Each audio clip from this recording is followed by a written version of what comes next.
Hey 4xe fans, if you saw my previous video, I had a lift kit installed on my 21 4xe yesterday, and today I'm going to do a gas mileage test because I'm just curious. I'm curious if the increased ride height and the more level ride height is going to have an impact on fuel mileage over long trips. I saw a little impact on electric range this morning, but it was 55 degrees, and around 55 I start seeing that decline in electric range. It's 66 now, and I think it's a good day to do a good test. I think it's the temperature wise and everything. And what I'm doing, I'm running between Dayton, Ohio and Cincinnati, and then back from Cincinnati back to Dayton. And we're gonna see, I just filled up, so I did my controlled fill up. And we're gonna see over the course of 100 plus miles what that gas mileage might look like. We'll see. I don't anticipate a huge hit, but let's just see what happens here. So thanks for watching. Thanks for being a part of this experimental video. Hey 4xe fans, we're picking this video up a little bit later in the day. I went kind of back and forth between Dayton and Cincinnati and back in Dayton now. And my odometer said I did 105.9 miles after starting this experiment. However, I discovered right before I started this experiment that I thought, at least I speculated, that the garage forgot to recalibrate my speedometer yesterday when I had it, or is that yesterday or Monday? Whenever they had it in the shop to do the lift kit, I'd asked them to recalibrate recalibrate for the KO2s, the 33-inch KO2s. Now, the difference in the size isn't a lot, but over a great distance, it adds up.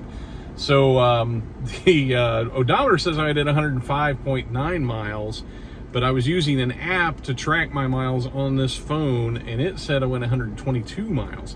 So when I do my, and that's quite a bit of a difference. So when I get out and get gas here, I'm gonna let Fuelie, I'm gonna put in my current mileage that this thing says, and I'm gonna let Fuelie do the math, and I'm gonna do the math based off about 122 miles, and see what our range is there, see what our gas mileage looks like. So let's get out here and pump it.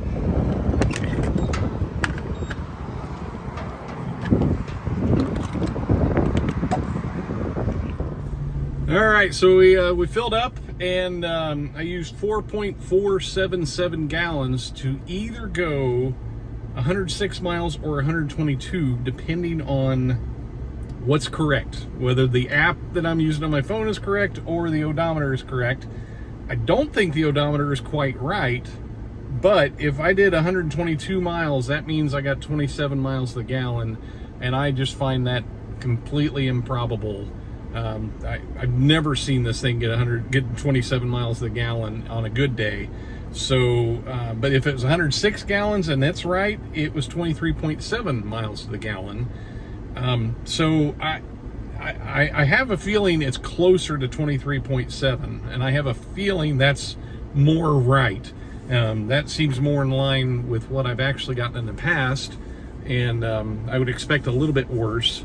I was keeping my speed right around 65 to 66 miles per hour, and so I would think 23.7 is closer to right. I have seen 24 quite regularly, 22 to 24, depending on speed and what the terrain is and everything. So that's going to require some more testing on my part, and I'm questioning if my calibration is as bad as I thought it was now. So that's what math does. It helps you find the truth, right? So maybe they did calibrate my speedometer at the garage, and I just I don't know. I'm gonna have to. I was trying to go past like the mile marker signs and see both the app and my odometer to see which one was more true. And of course, at a mile, it's just not enough to. There's no way you can really tell at a mile. I'd probably have to reset both and go like 100 miles to see if how much off it is. But anyway, there's the results, and I would say it's if my calibration is off, I would not think it's anywhere near 27 miles to the gallon. Of course, I would think it would be closer to 24. But that's the end of that test. Thanks for being a part of that. And this was, of course, testing the day after having the 2-inch lift, the Jeep Performance Parts lift installed, the Mopar lift, and you know, the vehicle is a little bit leveled out compared to what it was before, and it's higher, of course, so that allows more wind buffeting and all that kind of stuff. So I was assuming it would be a little bit worse than that, but you know, we'll do more of this in the future. So like the kids like to say, like and subscribe down below, and I'll do this again in the future. And you know, if you don't mind sharing this video and liking it and all that. Of course, I paid some money. Paid $4.47 to run this video. So no, I paid more than that. Paid $14 and something. I forget the price of gas right now. So yeah, like and subscribe, and that helps me offset that cost a little bit. Thanks for watching. Take care.